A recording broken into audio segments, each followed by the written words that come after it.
when she's starring in it and she's the main character. Go ahead, Rob. Play the clip. And to everyone who hates when I win, the winged victory came to the Louvre in pieces, and people still line up to see her. And I can only hope that despite my flaws, and despite my cracks and my breaks, and there are many of them, she's a good actress, that at every premiere and everything I do, people will wait in line to see. Wow.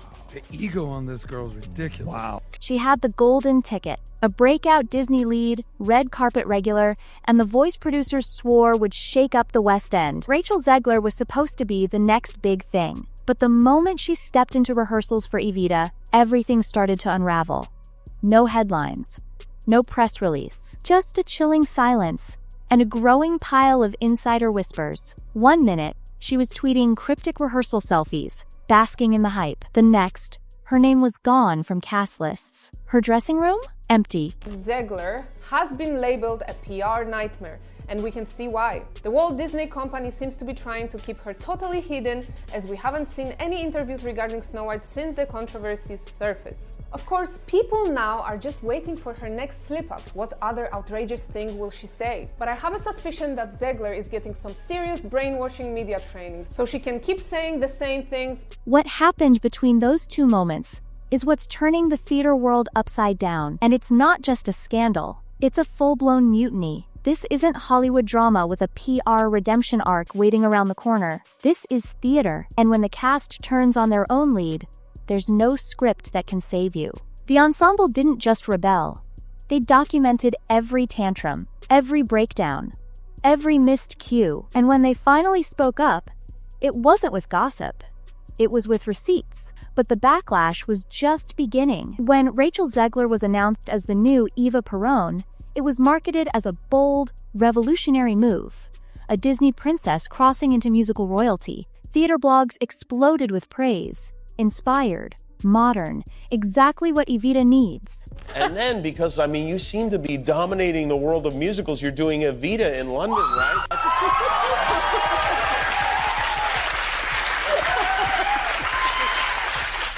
Big Andrew Lloyd Webber fan right over there. Was that your dad whistling? Yeah. You guys see Stanley Tucci back there? That'll be fun, huh? It's gonna be the best time. It's my West End debut. I'm so excited. You've done a lot of Broadway. Yeah, well, yeah, I did Shakespeare for 20 weeks. I'm coming off of that right now. 20 weeks of Shakespeare. It's a lot. The producers rolled out the red carpet. Her audition was sensational.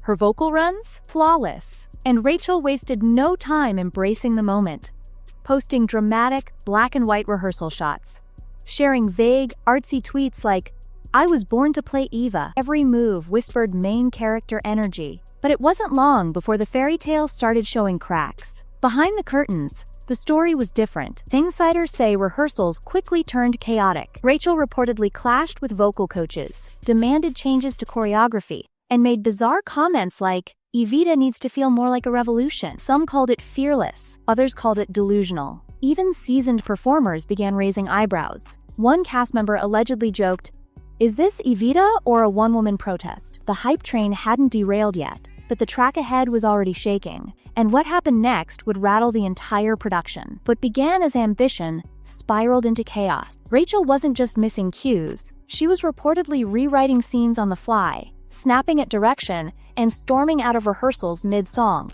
What is it like for you now, having all of this? I think it's a lot of pressure, right? It's definitely a lot of pressure, but I surround very good people who keep me grounded and try to just stay as true to myself as I possibly can. Oh, I'm so sorry.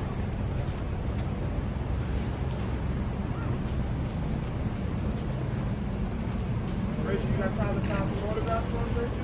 Rachel, please. Rachel, you got time to find some, Rachel? Maybe on the way out? One insider claims she once threw up her hands during A New Argentina, shouting, "I'm not doing this circus anymore." Her energy shifted from passionate to domineering. At one point, she allegedly told a vocal coach, "You can't tell me how to play Eva. I am Eva." That's when the room went cold, not because of her talent, but because the line between role and reality had vanished. And it was terrifying. Backstage staff started dodging her schedule. One assistant choreographer called her the most exhausting performer I've ever worked with. Wardrobe teams were reportedly forced to redo her costume 5 times to meet Rachel's personal vision of a feminist power arc. And the cast? They weren't just tired, they were scared. No one dared give her feedback. One wrong word, and you were on the receiving end of a very public takedown. Some crew members even nicknamed her Hurricane Zegler. And this wasn't diva behavior anymore. It was sabotage dressed as self-empowerment, and yet, the real rebellion hadn't even begun. The tension didn't explode all at once. It simmered. At first, it was side eyes and whispered jokes, but soon, cast members began documenting every meltdown. Not just mental notes, actual journals, phone recordings, time-stamped complaints. One chorus member reportedly wrote down, "Every time Rachel ignored direction or berated a tech." Another filmed her mid-rant, just in case things got legal. And then came the breaking point. During a full cast run-through of A New Argentina, Rachel reportedly halted the scene, glared at the director, and snapped, "This blocking is a joke. I'm done." Things do not look good for Rachel Zegler and her acting career as we know it today. What do you think's gonna happen, girl? You are sending tweets, making posts, saying these things at events. You had a character to play. I'm sorry, but dividing people and making comments about half of our nation is not gonna get people in the movie theaters to support you. She stormed off. The room fell into stunned silence. That's when someone finally said it out loud. She's got to go. And just like that, the atmosphere flipped. The ensemble wasn't afraid anymore.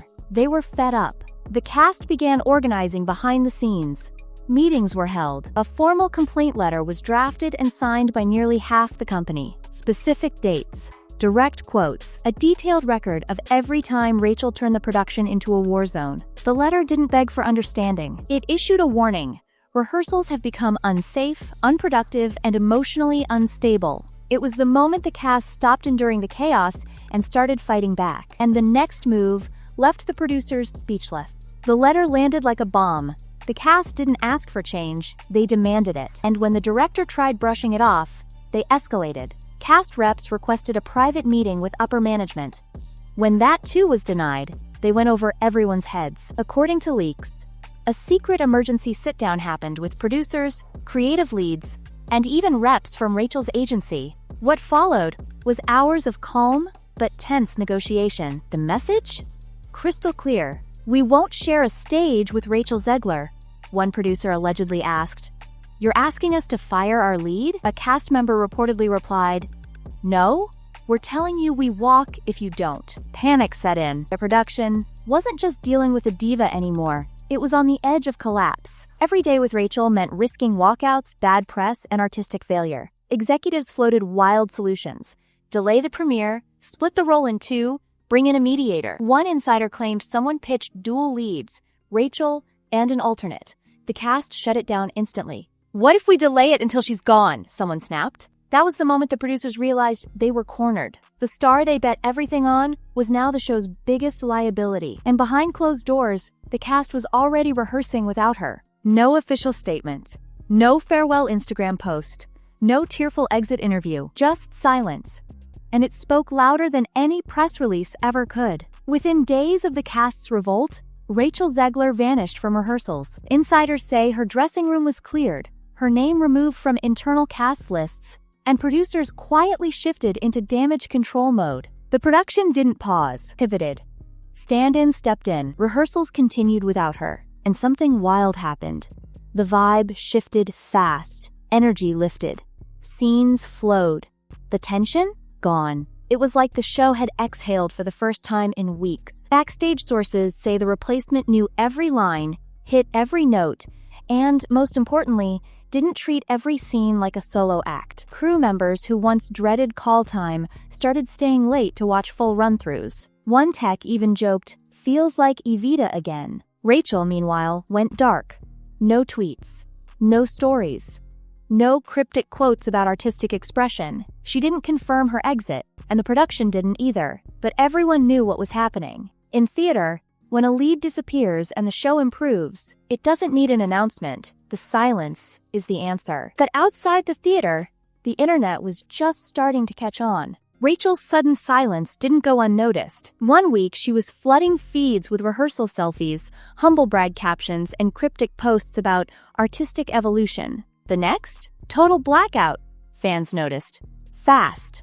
TikTok lit the fuse first. Theater gossip accounts began whispering, Zegler out. Understudy in. One viral clip, over 2 million views, claimed Rachel had been benched after a cast revolt. And the comments?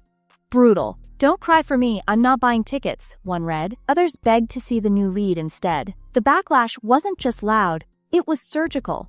Twitter, or rather X, turned it into blood sport. Hashtags like #ZeglerOut and #JusticeForEvita started trending. Memes exploded. Someone reposted Rachel's old photo wearing a crown with the caption, "They'll hate me for this too." Replies flooded in, "We do, congrats." Fan accounts once dedicated to her performances flipped.